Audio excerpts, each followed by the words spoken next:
Hello, good morning, and happy Friday. It's a 3-day weekend. That's Memorial true. weekend. That's the first warning for everybody, because, I like to warn people, Ted, about everything.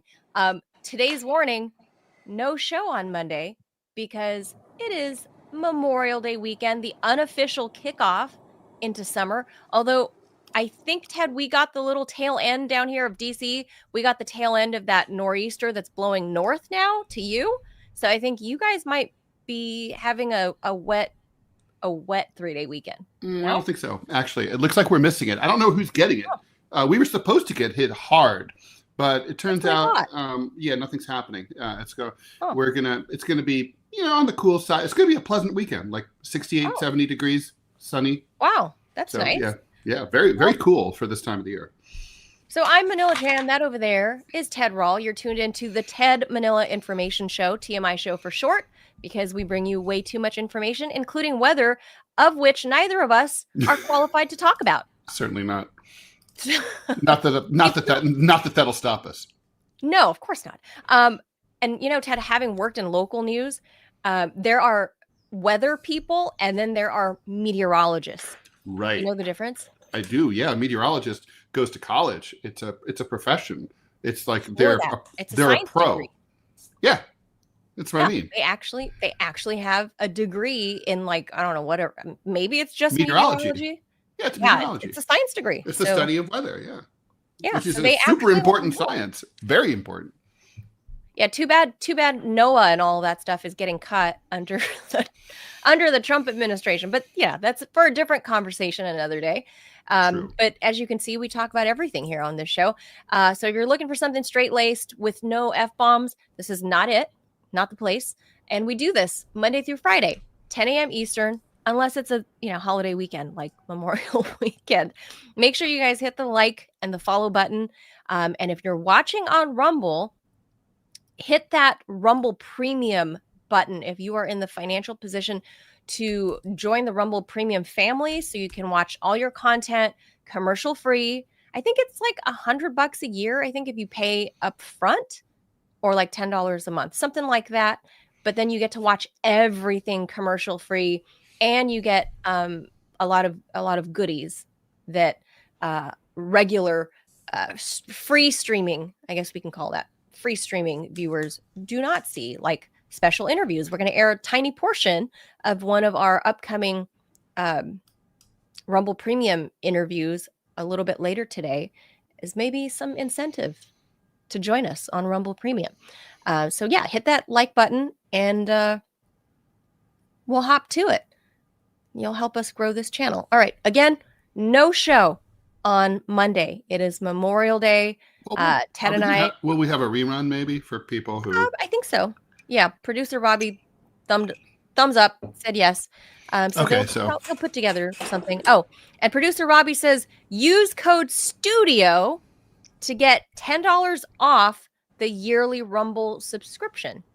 So you'll be under $100. Oh, okay. For the whole year. And if you think about it, Ted, it's really like a few cents a day.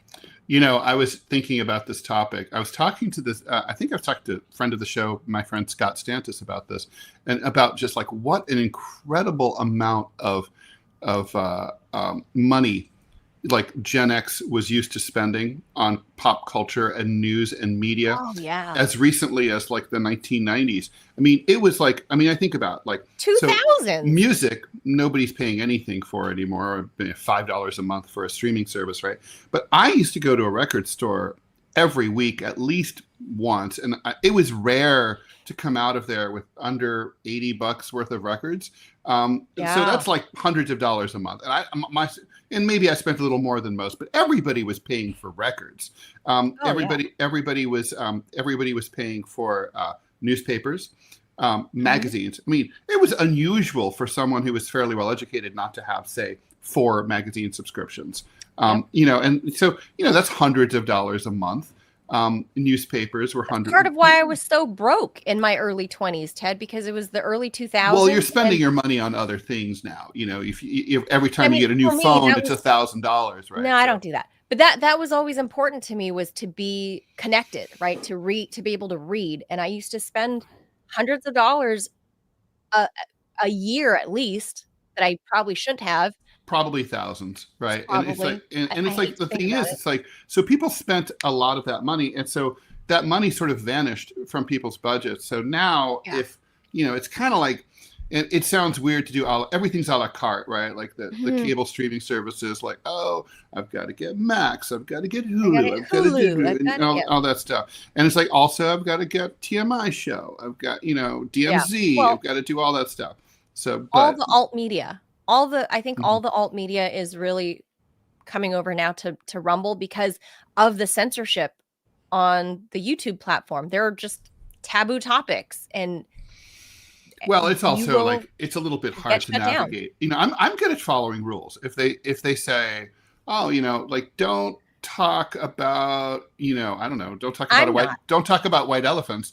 I can like not talk about white elephants, but I need to. But you know, the thing is, they don't really tell you what are the things that you cannot talk about. So you don't even know how to self-censor. It's like you're basically fumbling around in the dark.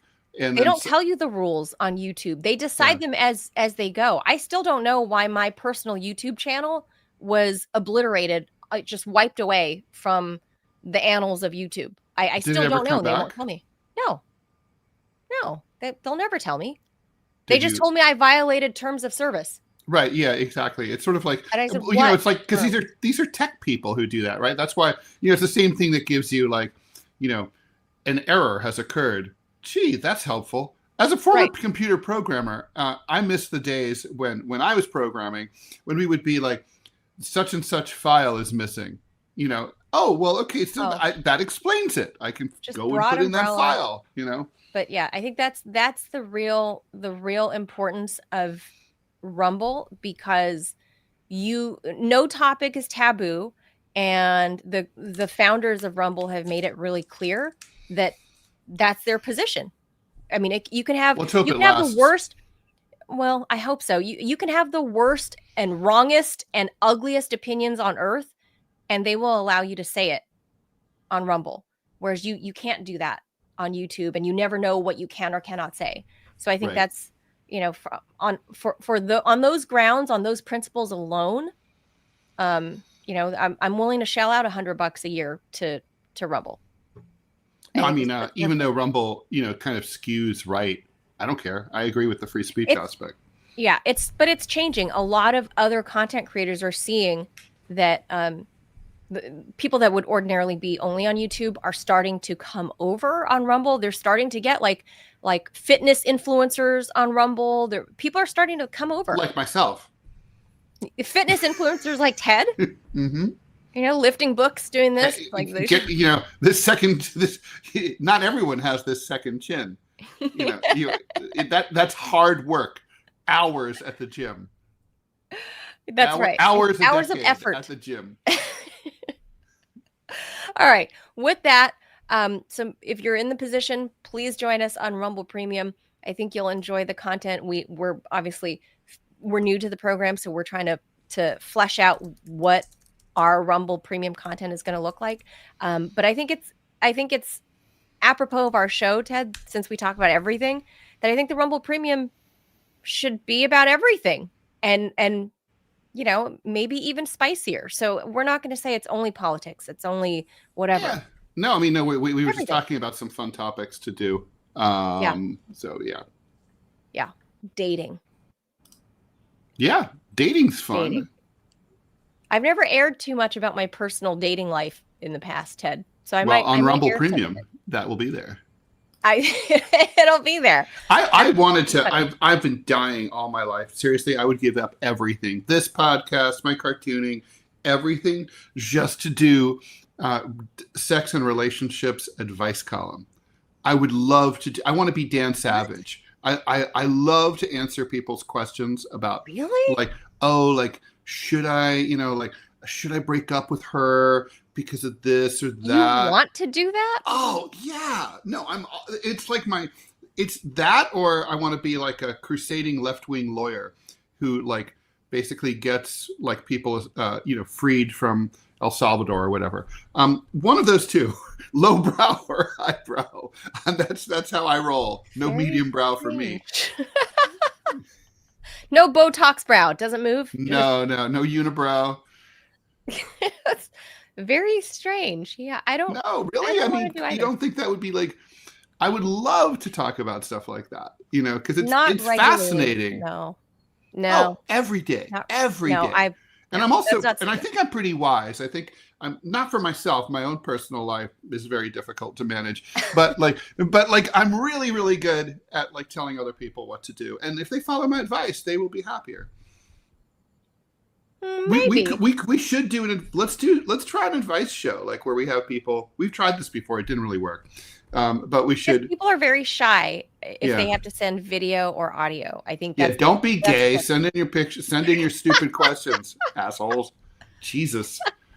Yeah. Nice, Ted. Berate all the viewers. Very nice. Nice bedside manner. Great. Quit fucking around. Send us your goddamn questions so we can tell you what to do. Send us your questions and Dr. Love over here, Ted Rall. So come on, fuckers. Send them in. You're going to get very gentle, good dating advice from somebody that's calling you a fucker and an asshole. So there you are. Anyway, it's Friday, guys. Chill. 3-day weekend. Friday. Have some fun. Let's get to some news before the time slips away from us. And Ted and I actually do have some brainstorming to do after the show. And what we've noticed is all you weirdos out there tune in on the weekends when we're like learning new technology. Why do you guys like to watch that? I don't understand. Like, it's us fucking up the new technology that we're, new programs that we're trying to learn for the show in real time, and people are tuning in to watch it. At greater numbers than they tune into the real show. Yes. So I'm like, why and they're commenting. They're like, you should try this. Hit this button. Like, maybe that's what we should do. Idiots. Maybe, it's very strange. I mean, like what?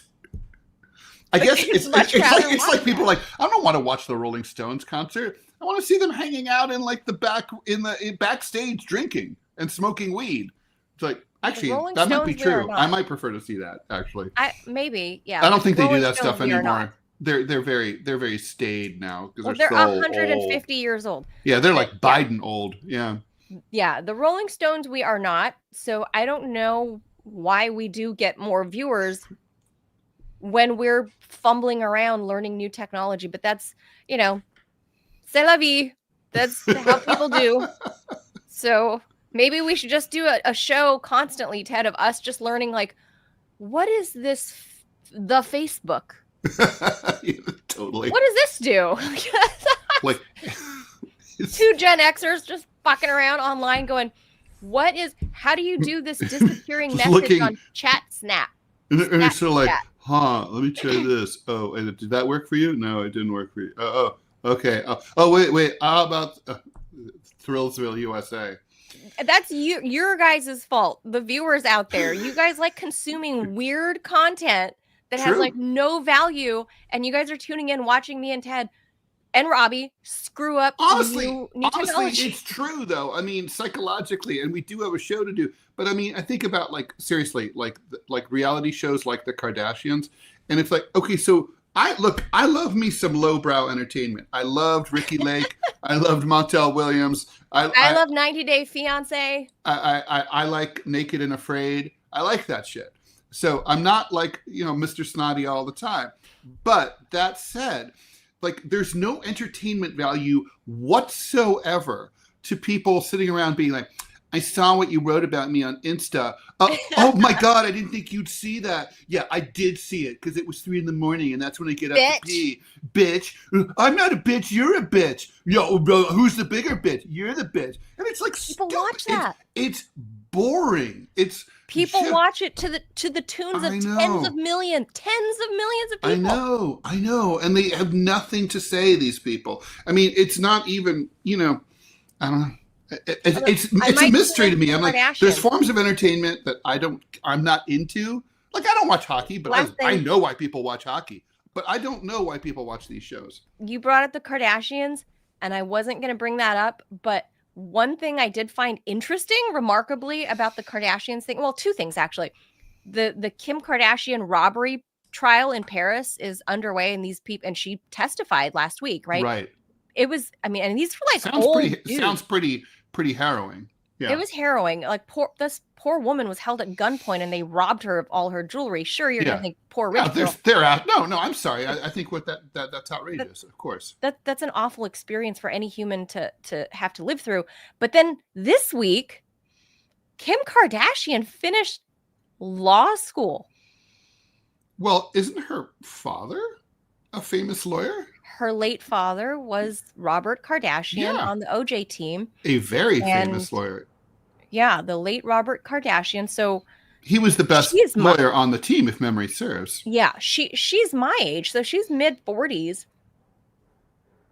I don't know, I guess going a new career path following. I think that's fantastic, personally. Good for her. So good for her. I've often regretted not going to law school. I couldn't have gotten in. I couldn't have passed the LSAT. But,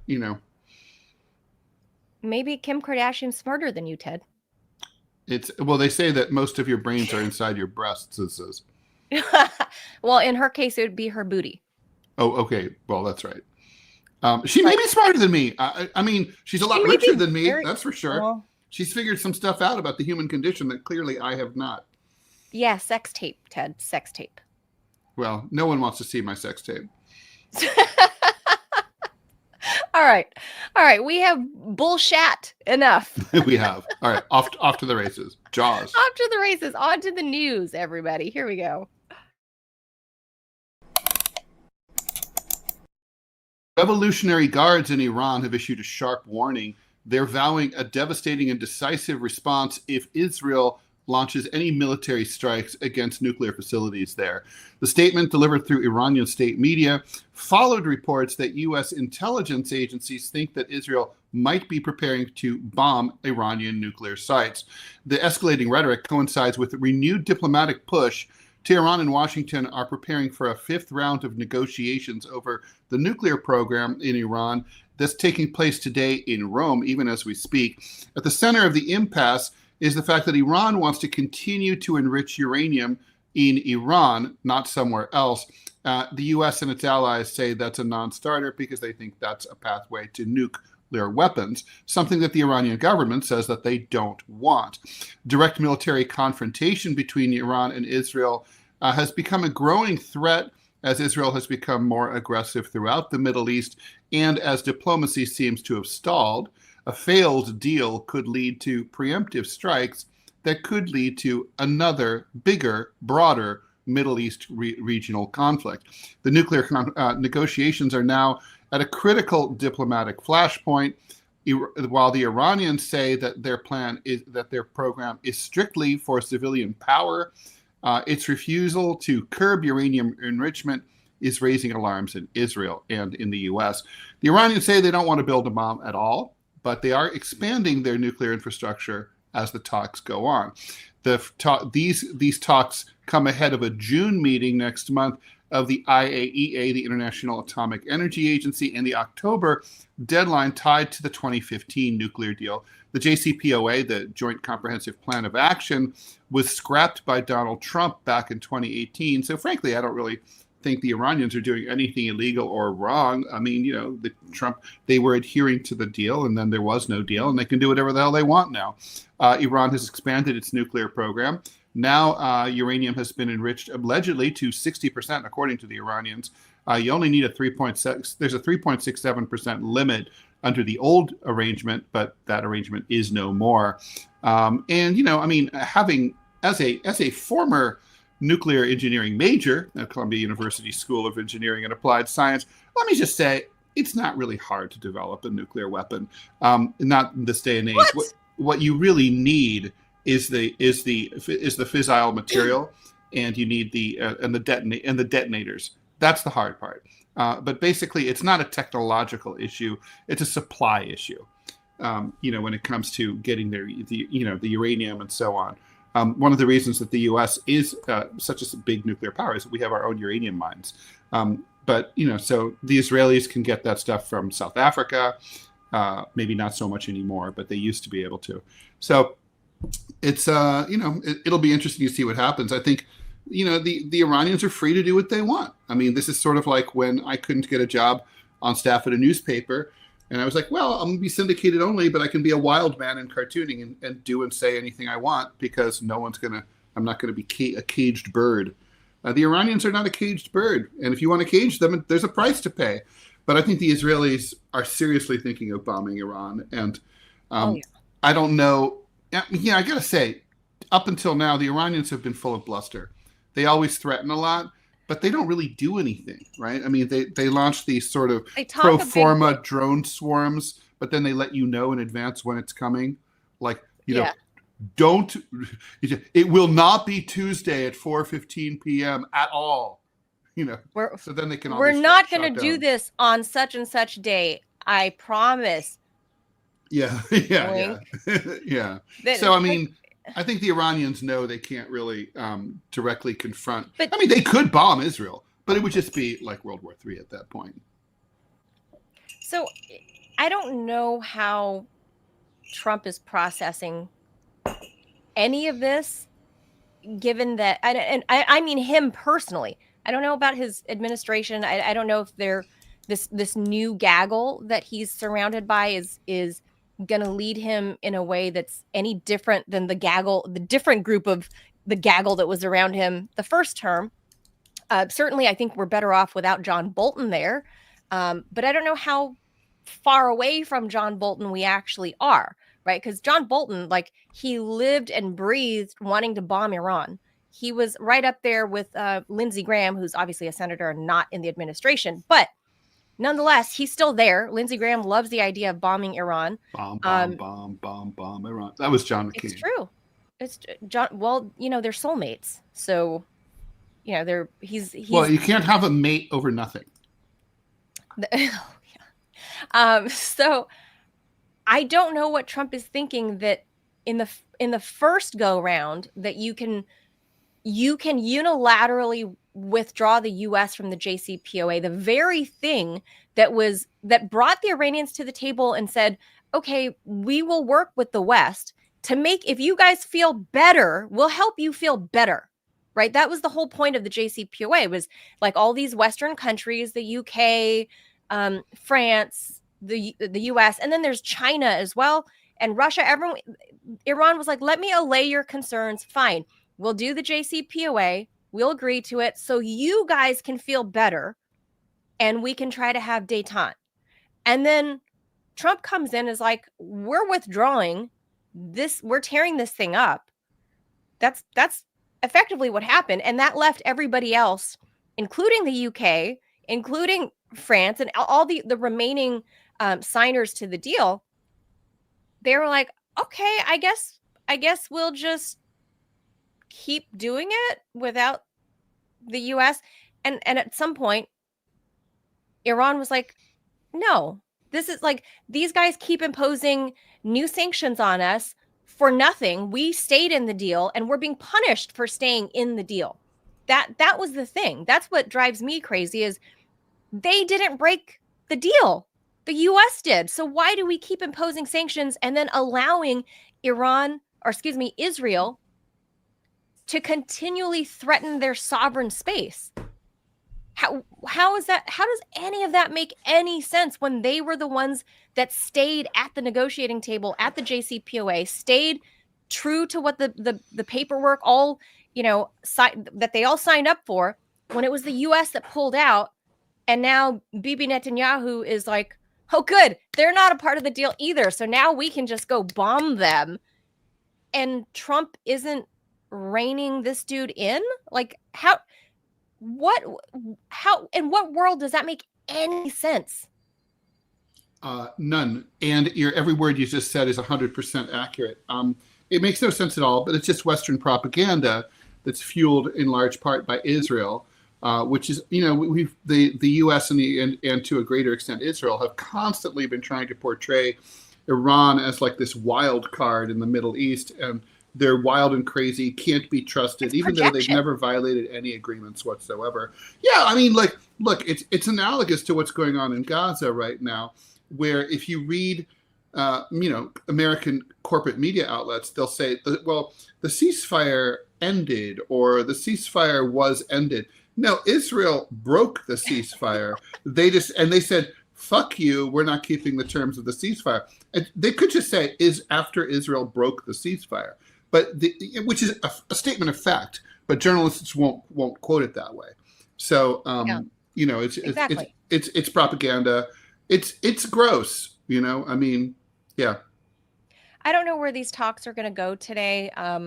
Given the time difference, they may be drawing to a close like while we're in show. It's almost dinner. Well, that's not true. The Italians have dinner like at 10 o'clock. So no, they start. That's like when the first glass of wine is poured. Yeah, it's not until 1 a.m. that they start to think about going home. Yeah, so I think the talks will be wrapping up in the next couple of hours here, and I don't foresee anything meaningful coming out of these talks. What we need is direct negotiations between Trump and Khamenei. That's what we need. I don't see if that's I don't think that'll happen, but that could resolve things. I mean, Ted, I wouldn't take it off the table if Trump was willing. He is willing. I think. Travel to the DMZ, right, and actually cross over in his first term and shake hands with Kim Jong-un, stepping over to the dismay. You saw the Secret Service like, oh my God, he just stepped over. He's in North Korea. Like, because technically they could have just nabbed him and ran off. Technically. Well, that would be awesome. But Trump did that. You can keep him. We're good. Trump did that, though, in the first term, right? So theoretically, if it weren't for the Israeli influence on this particular subject, theoretically, I wouldn't take that idea off the table that Trump would want to meet Ayatollah Khamenei. So, well, Trump has said that he, on a number of occasions, that he would like to meet the Ayatollah. So I think that would be fucking historic. I think it would. I mean, first of all, I think what the Iranians are waiting for, they're very measured people, and symbolism is very important to them. It's an ancient civilization. So if the Americans were to come correct, that would mean a lot to them after, the almost like 3/4 of a century of fucking with them 6 ways till Sunday. So it would be, it would be a big gesture for Trump to go to Tehran and meet with them. I think it would be historic. This would be, if he really wants to make that play for that Nobel Prize, that's the way to do it. And, sure. And it's also kind of a fuck you to Israel, which frankly, I think Trump's patience with Israel is starting to, go away a little bit. He's getting annoyed with, there's reports that he's starting not to, every time Bibi calls him to bray at him about something, he's like more reluctant to take that call, and he's sort of like he puts the phone down and walks away and then comes back, and you know what I mean? Like he's not that interested in stage. Yeah, I think he's getting close to that. I mean, by all accounts, Netanyahu is a very unpleasant person one-on-one. So, I can't think that over time that's going to earn points with Trump. A genocidal maniac being an unpleasant, prickly person behind closed doors? Hey, apparently Hitler was very nice and very pleasant and folksy in person. So was Stalin. Stalin was very droll and funny. Well, he's Russian. I mean, he's Russian. Yeah, Russians that's their deal.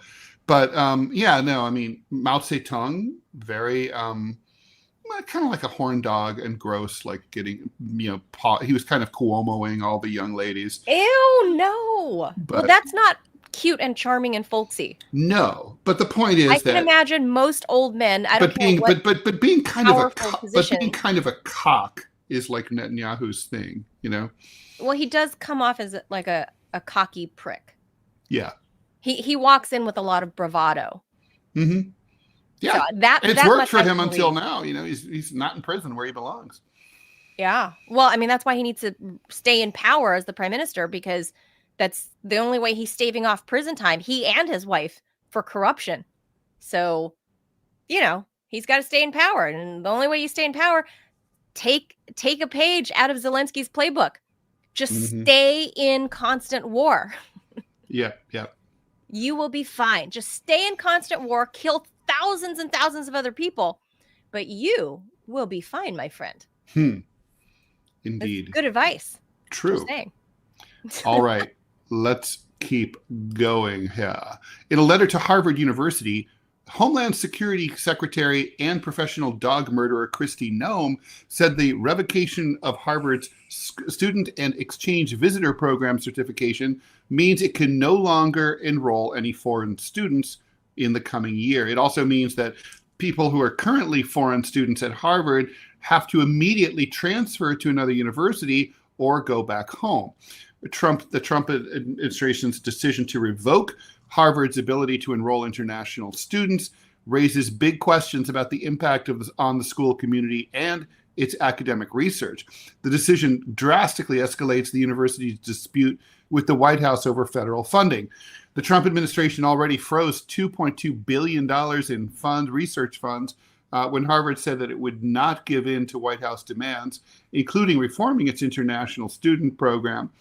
There are currently 6,800 or so international students at Harvard, making up about 27% of total enrollment. That's surprising to me, Manila, that over a quarter of Harvard students are international students. Obviously, it's a profit center, right? They don't get any financial aid, so they're paying full tuition, nearly $100,000 a year. Tuition and fees, housing board. Obviously, you need room and board when you're a foreign student. So they're not staying in a little in a little row house in Brookline. The decision by the Department of Homeland Security will impact a substantial portion of the university community, and the total international academic population totally comprised. I guess that includes spouses of students and so on. Kids, 9,970 people, nearly 10,000. Harvard says it's committed to maintaining our ability to host our international students and scholars who hail from more than 140 countries and enrich the university and this nation, and also enrich the university. This is one of those stories where you kind of like don't like anyone involved. I mean, it's hard to commiserate with Harvard and their snottiness, and also the fact that they're sucking up $2 billion a year from. I mean, I don't know. I don't think that any university should be in that deep with like the defense establishment and other research institutions in the U.S. government. On the other hand, I also don't like to see the Trump administration bullying and ruining these kids' lives. I mean, you come in from Namibia, you got into Harvard, you're thrilled to death, and then due to some stupid political thing, you have to transfer to Tufts. I mean, the whole thing is it's really dumb, and so it's foul. But I mean, in this particular clash of the Titans, I'm on Team Harvard. Have to be. Right. Because, what Trump is trying to do, Trump is bullying them over a non-existent problem, something that does not exist, which is systemic anti-Semitism as part of the anti-Zionist, anti-Gaza war protesters. That's just not true. That does not happen, did not exist. And so, if you're like, well, Manila, I'm going to punish you because of, something you're not doing. That's just not right. And so, I have to be on Team Harvard. No question. Oh, I'm with you. And I think just, you right now, Ted, are the parent of a college kid. Mm-hmm. And when I think of my son's future and just the sheer fact that you are going to uproot the lives of thousands of kids for fun who have busted their asses in programs that are often contingent on, at least let them finish specific studies. At least let the ones who are there finish out their 4 years, right? There are kids like in the medicine and sciences field who's studying, like, let's say it's a master's program or a PhD program, right? That are contingent on hinging on exactly the thing that they're doing right then and there at Harvard. They can't just simply transfer, right? To be like, oh, okay, I've been working on my PhD, whatever, in whatever science, and now I have to apply to Brown, and my project goes to shit that I've been working on the last 2.5 years. Mm-hmm. Like, that's just uprooting the lives of innocent people that came here legally, which is what Trump wanted, right? Is people that were here legally. And a lot of these kids, after they graduate, they don't go back to the motherland of whatever it is. They stay here. They stay here and contribute. Well, that's part of, I mean, I know producer Robbie would not be pleased about that fact. I'm not but pleased. They stay here and contribute to I don't think they should. I don't like that they stay here. I think they should go back and go back to their home countries and enrich their, I'm not kidding. It's also brain drain, right? So that kid that I mentioned who comes from Namibia, I mean, why should they stay here? They should go back to Namibia with their Harvard education and help their country's economy grow. I mean, honestly, why are they here? We have underemployed STEM. We have unemployed and underemployed STEM workers right here in the US of A. We don't need them. I can see that side too, and I agree that their home countries could probably use their big brains. Absolutely. But at the same time, let's say you're a PhD doctoral student and you're older, you've met somebody, you're about to get married. Like, that's not fair to have them uproot their lives. Look, if you meet someone and you get married to them under American law, you can get a green card and become a U.S. citizen. So you're in college. It's a great time to meet someone. That's when a lot of people and you can do that. Somebody. So, I could see both sides of the argument here, but my point is, well, I mean, I hate to say it, that the deal, when they come here as international students, they agree. They come on a student visa. They agree to stay, to basically. But that's neither here nor there. But then they they skeeve into a work visa by basically getting recruited. I don't know. I don't like it. I don't think it's But that's cool. Neither here nor there on this particular topic. This is kids that are already, that are here on their and they should not have to leave Harvard. It's just they should not be pushed out. It's just unfair to those kids. And to their parents who've spent that money to get them in. Super unfair to them, and they're just being used as political pawns, and it's just unfair. Well, I got to tell you, that's maybe my main beef with Donald Trump is he's cruel. You know what I mean? Like, he doesn't care if he about the people he hurts, whether it's like, you know, he wants to flip a rent-controlled apartment building into, you know, for-profit condominium, and he has to use brute force to force old ladies out and have thugs throw them down the stairs, which happened in one of his buildings, or whether he's willing to, you know, deport a guy with a green card who has an 8-month pregnant wife because he had the temerity to protest Israel. He doesn't care about the you know, the cost, and that's my beef against Joe Biden too. He also didn't care about all the people, and both of them don't care about the people being killed in Gaza. I mean, these are cruel people, and honestly, that's like the worst thing about them, which is why they deserve no sympathy whatsoever if they get, you know, ball cancer. For ball cancer, when you're in your 80s, you've already lived past the life expectancy in the U.S. of your balls. Like your balls are past their expiration date. Like there's like a little dot matrix code, best if used by 2014 underneath. If you look underneath. Look at this. DHS, Kristi Noem's department is citing unsafe campus environment. Bullshit. Unsafe. Bullshit. You can walk around the Harvard campus in a yarmulke with a giant Star of David shirt, waving an Israeli flag. No one is going to hurt you. No. Ridiculous. Like what crazy claims, what crazy assertions. They're really grasping at straws. I would like to see the receipts for them to show us, why are you citing unsafe campus environment? What items in particular have happened? Prove it. Yeah. Put up. Why is it unsafe? Why is it unsafe for Jewish students? Show us. For anyone. Why. Yeah. Right. What kind of unsafe? Are there heroin needles laying all around the Harvard yard? Like what? That's unsafe. Oh wait, that's unsafe. That's San Francisco. Sorry. Hold on. What makes it unsafe? Are there crazy motorized scooter drivers all over the campus, running people over, terrorizing them? It could be that, Ted. I don't know. That's the bike path on the Hudson River. DHS has not shown any receipts as to why they're citing an unsafe campus. They're making shit up, Manila. That's all they're doing. That's all this has been.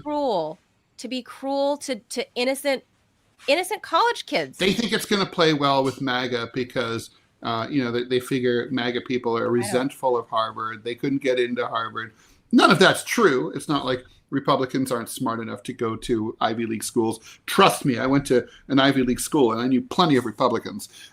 So I think it's part of the anti-intellectual tradition in American politics that goes back to the founding of the Republic. And it's a really extreme manifestation of it. That's so dumb. All right, let's move on. Okay. Something big and beautiful. All right. House Republicans passed a broad domestic policy bill early yesterday, 215 to 214, following overnight negotiations.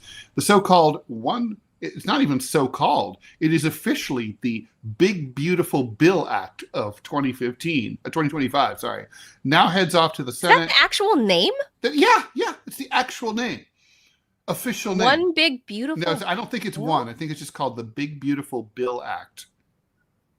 I know. That's the stupidest. Okay. I know we are officially a retarded country.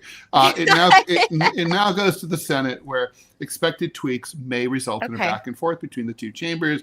I guess in the Ways and Means Committee, where these things normally get hashed out. The House version renews and expands trillions of dollars in tax cuts that were enacted under the first Trump administration and increases spending for defense, because God knows you need that, border security and immigration enforcement, while reducing the budget for food assistance and Medicaid.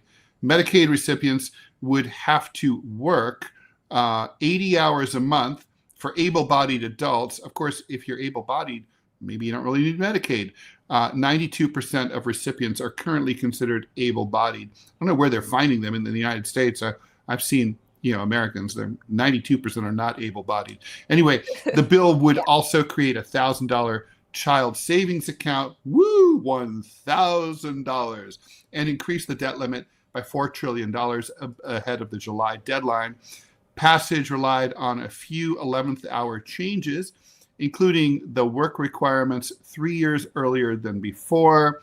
Senators said that the bill will probably be changed quite a bit, particularly in terms of not adding so much to the deficit. Where are the Democrats in all this? I mean, they could throw so many monkey wrenches into the works here. They could gum things up. They could refuse to show up and not allow a quorum to be established. They could filibuster. I mean, there's lots. Well, I guess they can't filibuster. That's in the Senate. But yeah, in the Senate they could filibuster. I mean, they shouldn't let this pass. I mean, honestly, it's too extreme. It's too radical. I've read the details. It's far right. This is not like elections have consequences. Trump won, so therefore he gets to get his budget. This is outrageous and over the top. And the American people didn't vote for this kind of thing. And there shouldn't be work requirements to get medical care. You should get medical care whether you are... Because you're human. Precisely. That's it. Because you're fucking human. You should get medical care and water and food because you're human. Correct. That's right. And you're in the world's richest country. It's so cruel. It's so disgusting, really. But to the two holdouts, of course, as expected in the House, well, at least one holdout as expected was Thomas Massie. The other one was a congressman in Ohio. I forget his name, but those are the two Republican holdouts. Mm-hmm. Massie, their main concerns were the deficit, right? The deficit, mm-hmm. Right. So it's less on the humanitarian stuff, more on the deficit. Thomas Massie does what Thomas Massie do, which for whatever his principled reasons are, it's the same net result, right? He's not for it, which I'm glad. But with I'll take my no votes where I can get them, Right. The producer Robbie says the deficit is inhumane. That's probably true because we're robbing Peter to pay Paul, right? I mean, well, don't be talking about deficit while you're increasing defense spending. That's exactly it. How can you can't possibly claim you care about the deficit if you're not radically slashing defense spending, which is bloated beyond belief. Which, by the way, this president promised in his campaign he would do. Which, by the way, Elon Musk and Doge and Vance promised they would do. This is a huge violation of the promise that was made in. Well, Elon just left yesterday, Ted. Mm-hmm. the day before. He just went back to Austin. So maybe Trump was like, "All right, my biggest donor has left. More money for DOD."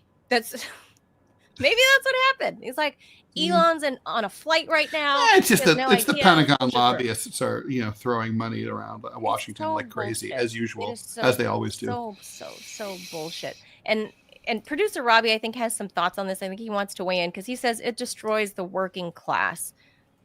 Producer Robbie. Well, I mean, the inflation. Let's be honest. Inflation is not rising prices. That's a symptom of it. Inflation is expansion of the money supply by creating dollars out of thin air. That's what, you can't inflate a price. You can't inflate a balloon. And so the reason why sand is cheap is because there's a lot of it, just like gravel.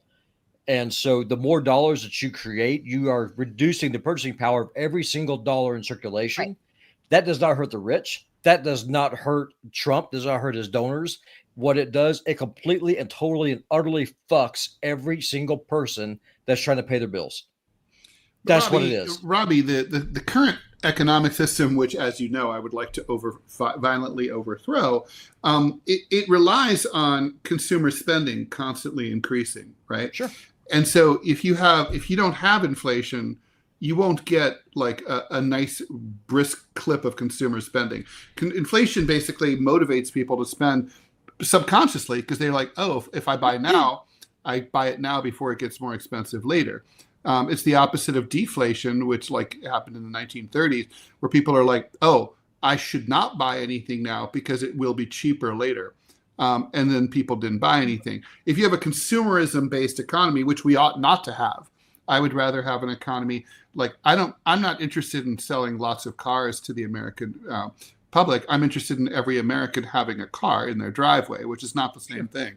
But that's a different having a driveway. Or having a driveway to put it in, right? That's a entirely different economic approach. But with this model, if you go to zero inflation, the economy will collapse.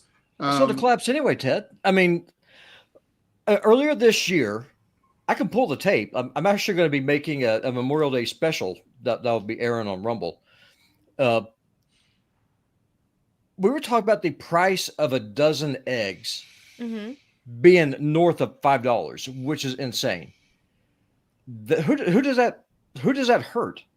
It doesn't hurt the rich dude. It hurts your poor little immigrants who are trying to come here and make a better life. It hurts them. It hurts the working class people who I care about. It hurts everyone except for it hurts the people that actually need those dollars. Inflation spending is always going to go up. That's one of the reasons why, whenever they talk, the economy grew by such and such amount over next year. Of course it did, because you're spending more for less. Deficit spending, though, isn't about increasing the money supply, right? Sure I mean, it's about increasing debt and selling that debt usually to countries like China. Well, the thing is, I mean, governments only have three ways to really you can have low inflation and very high debt, and vice versa. Sure, you can.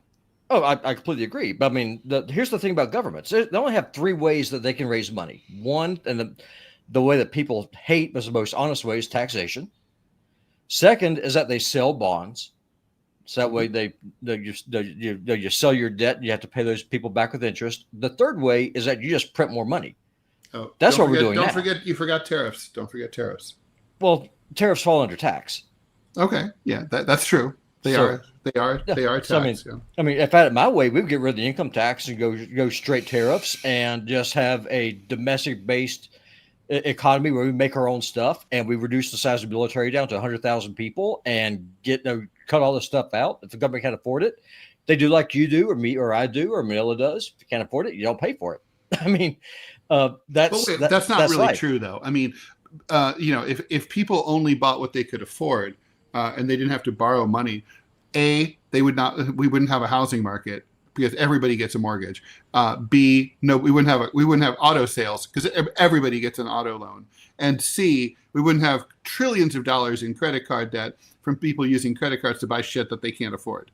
So, well, right now people are using credit cards to buy shit that they need to live, like pay their utilities and buying food. Those might still be things, but by definition, if you have to put it on a credit card and you can't pay for it at the end of the month, you can't afford it. Oh, I completely agree. Well, that's not how people use it, though. But I mean, especially if you have interest rates that are on a credit card less like 25 or 30%, which of them are. Should be illegal, which is usurious. 100%. Yeah. So looking at you, Joe, I mean, what state was he the senator from for like 100 years? Oh, yeah. Delaware. Delaware. And where are all the credit card companies based? That's correct. Thank you, Joe. Huh. Yeah. And here's the military spending. If we look from 2000 going back 2003 until this goes up to 2022, this chart. And that's the chart that's like that tells only half the story because it doesn't talk about the debt payments that we are making on old wars, which basically you can double all those numbers. And this is also the rising costs of government debt, net interest expense, and percentage of government revenue. So that's what that looks like for the U.S. We're in first place, and Italy, and then UK. We're number one. We're number one. USA. So, I mean, isn't that it's such a paradox, right? Because we always hear that America is the richest nation on the planet, but we're also the world's largest debtor. Both of those things cannot be true at the same time. So either you're rich or you're in debt up to your eyeballs and you can't afford anything and you have planes falling out of the sky. They could both be true. If I guess the question is, if the U.S. died and had to settle its estate and pay off all of the debts, how much would be left over? If there was still a lot left over, then it would still be up to its nose in debt and also the richest country in the world. So which one do you think it is? Because you're the one that dabbled in banking. I'm just Can some you dumb be hick in Montana. Can you really be rich and highly leveraged? Yeah, are you kidding? Lots of billionaires are. Look, Donald Trump for many years had he had no money. What he had was access to credit. Now he actually has money since he started grifting is that as president. Do we consider that actual rich though? If you're just highly leveraged, and I mean, I don't. I rich? remember going home and telling my girlfriend at the time, like, I'm richer. Like, we're richer than Donald Trump, because to me, your wealth is your assets minus your liabilities. What's your net worth, right? But that's like it's subjective. But surely you could be worth the country could be worth $100 trillion and owe $30 trillion in debt, and still $70 trillion might still be more than any other country is worth. I don't think I think it's almost impossible to evaluate how much the U.S. is worth, right? I mean, it's like measuring the weight of the Earth or something. How do you figure it out? I mean, is it all the sum total of all the bank accounts, securities accounts, real estate, and so on? I don't know. I think it's like impossible to figure out almost. Just to me, I mean, this whole thing with all this deficit spending, it's the most immoral thing that you could do, because we talk about we talk about theft and stealing and stuff. Let's be honest. What our government is doing is that they're creating all of this new debt in addition to the debt that's already in existence, and the people who are voting for it, they're not going to be the ones paying for it. It's going to be your son, Manila. Right. It's going to be my kids. It's going to be their kids. They're not even a gleam in my son's eye yet, and his kids are going to be on the hook for this. And you think things are bad now? You ain't seen nothing yet.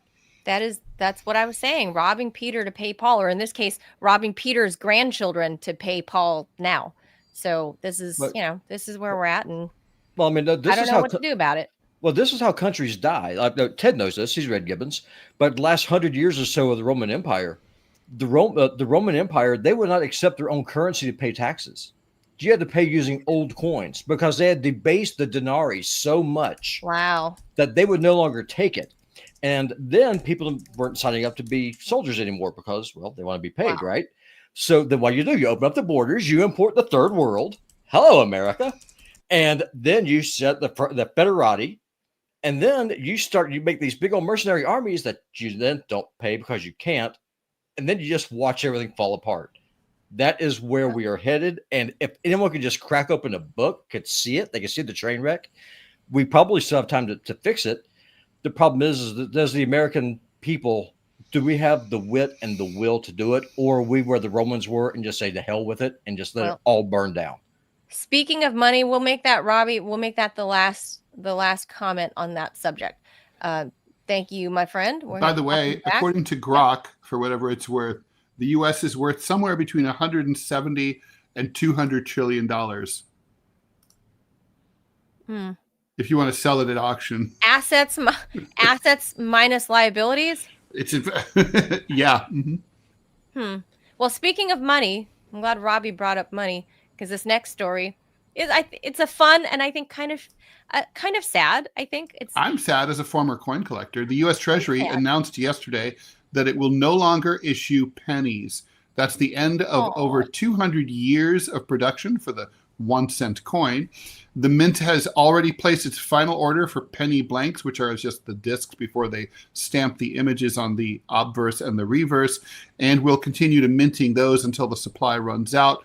That'll probably happen early next year. Obviously, you can continue to use your pennies, but circulation will decline over time. And at a certain point, banks and retailers will start to round up cash transactions to the nearest nickel. Could round down, could round up. I think we know which way that'll go. Digital payments will remain unaffected, of course, and continue to be processed to the exact cent.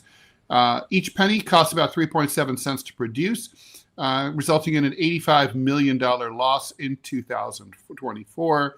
Treasury officials say that the move will save $56 million in materials and manufacturing.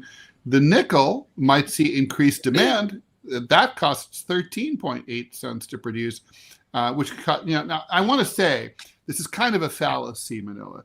The idea that the penny is a loss, because each time it's spent, it's kind of like that. You have to consider that too, right? So if a penny is spent 4 times, it kind of has 4 cents worth of spending value, if you think about it. Yeah. So, the thing is, part of the problem with pennies is they tend not to be respent much anymore. You tend to get them, and then they tend to sit around. Most of them are in people's... Go in a jar. Yeah, most of them are in people's jars, sofa cushions. I know. I mean, I think to me, very telling is the fact that if a penny is on the ground, on the sidewalk in a city like Washington or New York, many people will see it and may take the effort to pick it up. That's not true about, like, say, a quarter or a dime. I mean, I don't know about you. I'll pick that up. I won't pick up a penny. I would pick up. I think part of it's psychological too, because of the color. It makes it look a little dirtier. They're all dirty. They're all dirty on the. I mean, but here's the thing. Okay, in terms of dirtiness, the penny that's on the ground is no more or no less, or any coin on the ground is no more or no less dirty than the one that's already in your coin purse or in your jar. Correct. So yeah, they're festering with. They're disgusting. Yeah. Like Same thing with bills. Swab. Yeah, the money. Oh God, you'll find traces of Coke, of blow on every single fucking US dollar that's out there. Just everything that's out there. It's basically like I think every dollar of it at some point was handled by Hunter Biden. Probably used as a straw for Hunter's nose. But other body parts. my thing with the whole penny, I'm of that age where we used to have those folksy sayings, Ted, those like, see a penny, pick it up, and all the day you'll have good luck. A penny saved is a penny earned. That's right. Or a penny for your thoughts. What are we going to say with those? Is it just going to go nickel for your pickle? Like, ew. No. No. So all that, like those a dime for your slime? Ew, no. See, that's and Penny is like this cute name that comes from Penelope. It's just Penny Lane. Yeah, like it's just, I don't know. Maybe we're old and it's folksy and cute to us, like the penny. Well, I saw the prequel to this back in when I was a kid, and France still had the franc before they foolishly joined the European Union and got rid of their beautiful currency. And the smallest coin was adorable. It was the 1 centime coin, which was a little teeny tiny. It was silver colored, and it was like about, I'd say, 1/2 of the diameter of an American dime, but a little thicker. And it was pretty much useless. The $1 was worth 5 francs, so 1 centime was worth about 1/5 of a cent. So there wasn't a lot of demand for it. I mean, this was back in the 70s and 80s, and so they just stopped making them. I don't even think they announced it. It was just sort of like, no. I remember those because I have French family, and they as treats, they would give me little, like the coins. And I remember like, what is this? I remember looking at this. So cute. This is, as a little kid, I was going, what is this? And I remember the old franc. I have some, Sure. like the classic franc, which obviously with the lady on it, Marianne. Yeah. And I remember thinking it was their money was so much cooler than our money. Oh, well, that's true. That's what I remember thinking. We have a tradition in this country of making some beautiful currency, but a lot of it's very old. I mean, our current coinage is really not impressive from a design standpoint. It's very, the 19th century coins, though, some of them are just amazing. I mean, and you don't even have to go back that far. I mean, if you look at like the $10 gold pieces from the 1920s, or the peace dollar. That's a gorgeous silver dollar from the 1920s and 30s. I don't know if I've seen that. Yeah, it's you've seen it. Here's the copper. Look at that when they're making the penny. Like, well, not that. Well, they're not really copper. They're like they're copper plated. Yeah, they used to be copper. They've been trying to make it cheaper and cheaper, but basically it's like a zinc alloy. That's what it said. Yeah, it's a zinc alloy. Whoever made this video wrote ZINK. That's not correct. No, but it's okay. Not. No, it doesn't matter. But it's But coins, I mean, the thing is, it is the end of an era. It's obviously what the real takeaway here is about inflation. A penny is basically close to worthless, and so there's not really any call for them anymore. Which is going to be the case for all of our money the way this is going very soon. Pretty soon, a loaf of bread is going to be $1 million. So well, we could end up like Weimar, the Weimar Republic in the 1920s in Germany. So it makes me sad, and I think it's really too bad. I mean, I wish we had better looking coins. Even if you look, and also, I mean, I think it says a lot that up until 1964, right, dimes and quarters were made of 90% silver. Huh. I mean, they had intrinsic worth. It tells you a lot about a country, when changes like that happen. I mean, you can sort of tell, during World War II, again, I mentioned France, the Vichy currency, because France was being obliterated by the Nazis, the Vichy currency was all tin. They made them like tin coin, and they punched a hole in the middle of some of the coins to save money on metal. So basically, everything was crappy and shitty. Well, look, the whole idea, like just this particular story, this whole idea of the penny, I think, it's just, I guess, part of a bygone era, and it's just kind of sad. I get wistful about it, where I'm like, it's just part of our currency. It's going away. Like, I don't know what else to say about it other than I'm kind of sad about it, that it's like, okay, it costs you $2 million extra a year in the entire U.S. economy, Ted. Of all the bullshit we spend our money on, like $2 million. Do you know that we don't give two shits about, because this goes to the DOD. We have contractors at the DOD at the time going to Afghanistan that were charging us $20 a fucking screw per screw to get sent to Afghanistan. I would say it's like this. The penny attracts attention because it's something that you see in your pocket, but it's true. I mean, look, it's a waste of money. It's just not a very big waste of money. It's not a big thing. It's just, I feel like seeing the days, like the 99-cent store, you can't get to 99 anymore. No, you can't. Because of that. So, but I mean, most transactions are are conducted digitally now. So I know it's just part of the end of this era, and I'm just kind of sad about it, because by the time my son is an adult, I think every penny. There are things they could have done too. I mean, honestly, they could have created. You remember, like, the state quarters?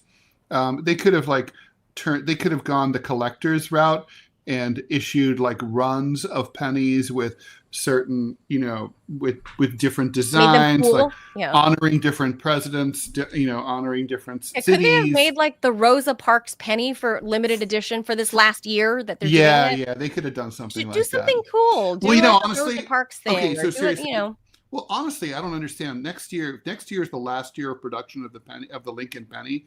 Next year is the 250th. Next year is the 250th anniversary of the signing of the Declaration of Independence. Right. It's a big national anniversary. It's our big birthday. We should have a coin to commemorate that. We did in 1976. There was a bicentennial quarter. So why are we not getting a sesquibicentennial coin? Good point. For next year? I mean, really, truly, I'm sure it's been proposed. I don't understand why. I'm not sure it's been proposed, Ted. Have you seen the administration? I'm sure inside the mint there are dorks like me who are thinking about this stuff. That's fair. But is Trump willing to hear it and approve it? I don't know. His office, but it's purely it's purely symbolic, right? It's a big anniversary. You're right. 250 years. That's usually the fall of most empires is 250 years. Wait, you're gonna have to give me an example of that. Robbie, I'm gonna pop Robbie on as my backup. Robbie, school the man. 250? Really? No, you're wrong. No. 250. No. What is it? I was like, Rome is like 500. Well, I mean, even then with Rome, depends on how you count.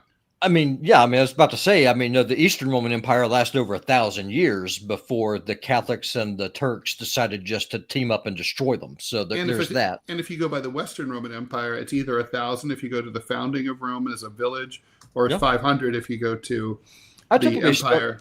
I count the Romans with the Samnite Wars, because that's really when it started. Took out the Samnites. For you, it's not Romulus and Remus?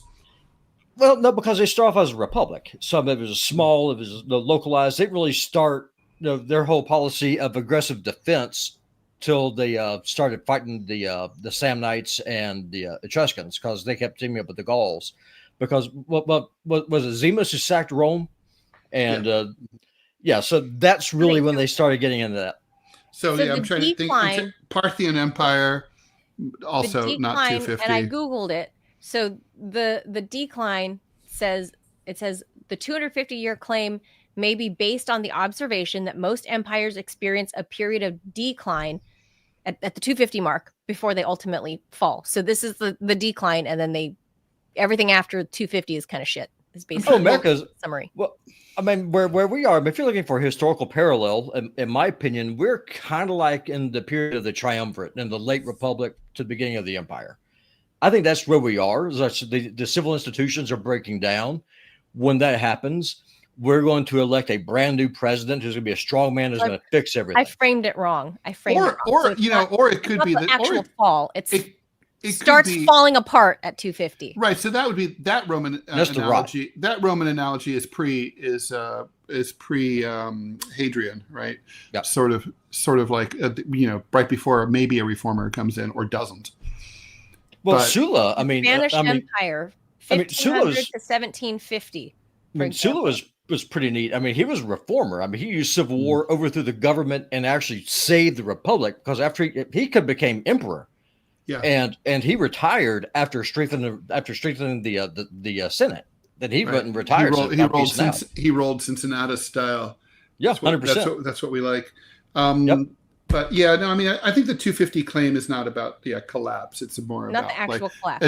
a downturn, and it's always hard to measure the beginning of an empire. Well, because what happens is that the bureaucracy gets so big, gets so entrenched that it just starts to implode under its own weight, and then you get this aristocracy who forgets that the underpinnings of their power is actually the peasant who supports you.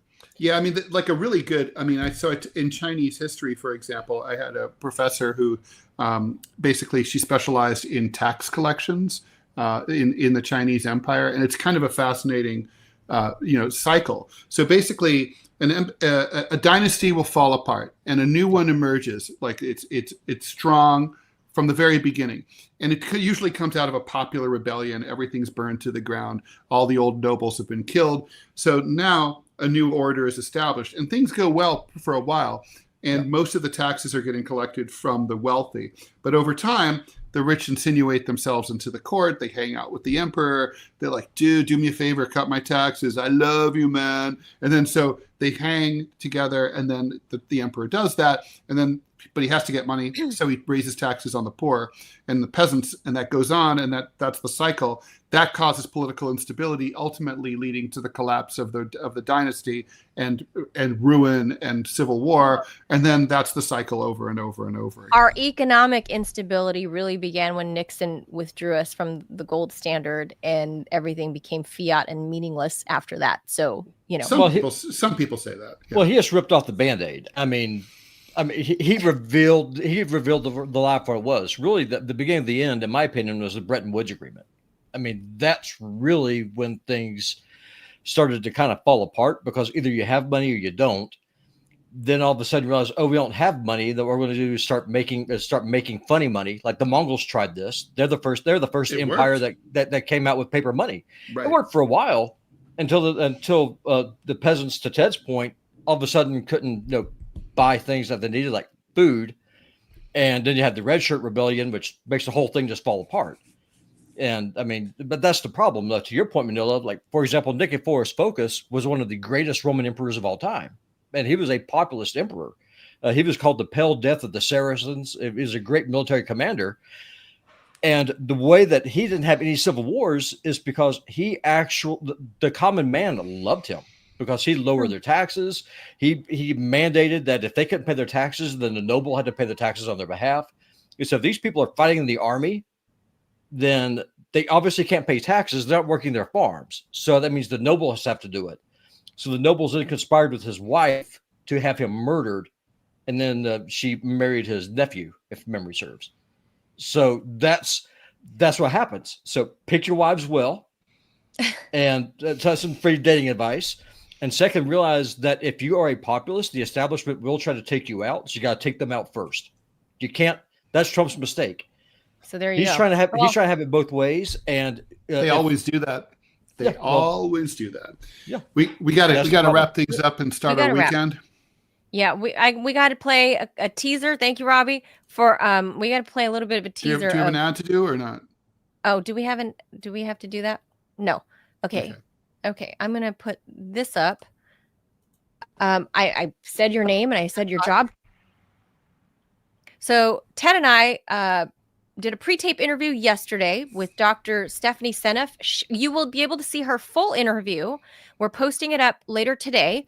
The full interview will be only on Rumble Premium. So we're going to let you hear a little teaser of what Dr. Seneff, she's a famous MIT senior research scientist. So, and I think she said she has like 4 doctoral degrees, I think is what she said, Ted, from MIT. Sorry, you're muted. I can't unmute you. Unmute yourself, Ted. There you are. Okay, so she has 4 degrees, not from MIT, she has 2 doctorates, only 2 doctorates, merely 2 doctorates. She's not that smart. Yeah, she has a BA and she has a BS and a MS from Harvard also. I mean, from MIT. Yeah, and her husband is a professor at MIT, and she put 4 boys through MIT. Incredible. So I think this lady knows a thing or two, smart lady. Here's what she had to say. Listen to it in full, just a couple of minutes, and then Ted and I are, and Robbie, TMI Show, starting the 3-day weekend. Whoop, whoop. Have a listen to Dr. Stephanie Seneff. Titled, but can you introduce yourself to the audience? Explain what sorts of stuff you work on as a senior researcher or research scientist at MIT. What does that actually mean? Okay, going back to the beginning, I have all of my degrees from MIT, 4 degrees from MIT, ending with PhD. I have an undergraduate degree in biology. Wow. All my graduate degrees are in electrical engineering and computer science, so it's pretty broad. And most of my career, I was hacking code, developing precursors to Amazon Echo, writing, learning, getting the computer to be able to communicate with people using natural language. That was really my career path. And 2007 was when I totally pivoted to a different topic. So since then, almost 20 years, I've been working on the role of toxic exposures, toxic chemical exposures to health and disease, particularly focusing on autism. I was really struck as I watched the autism rates go up every year, starting in around 2000. I thought there's something going on here. It's not just we're diagnosing it more. I need to find out what it is. And I had the smarts to go and look at correlation coefficients among different diseases. And I discovered, it took me 5 years before I discovered glyphosate, which is, of course, the topic of my book. It is a pervasive herbicide. It's all over the food supply. It's considered to be safe, and it's not safe. And I really think glyphosate is a primary cause of not just autism, but a huge list of diseases that are going up dramatically over time. And people say correlation doesn't mean causation, but they also don't seem to be concerned about the fact that all these diseases are going up. And you look at obesity, for example, diabetes, Alzheimer's disease, they're all going up. It's very worrisome.